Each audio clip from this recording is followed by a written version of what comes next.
Current دارالفتاء اہل سنت کے تحت نواب شاہ کے مقامی ریسٹورنٹ میں فرائض علوم زکوٰۃ کورس کا انعقاد کیا گیا، جس میں مختلف شعبہ ہائے زندگی سے تعلق رکھنے والے افراد، تاجران، کاروباری حضرات، علماء کرام، اساتذہ اور دیگر معزز شخصیات نے شرکت کی۔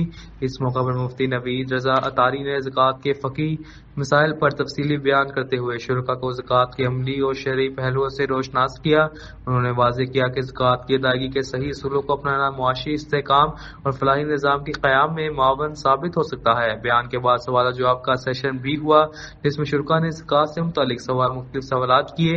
مفتی نوید رضا اطاری نے انتہائی مندرج اور آسان فہم انداز میں سوالات کے جوابات دیے اور شرکاء کو زکوٰۃ کی صحیح تقسیم اور اس کے شرعی اصولوں پر عمل پیرا ہونے کی ترغیب دی۔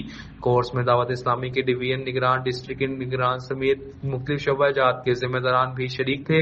اس موقع پر شرکاء میں مکتبۃ المدینہ کے متبر رسائل بھی تقسیم کیے گئے تاکہ وہ زکوٰۃ اور دیگر دینی احکام کے متعلق مزید رہنمائی حاصل کر سکیں۔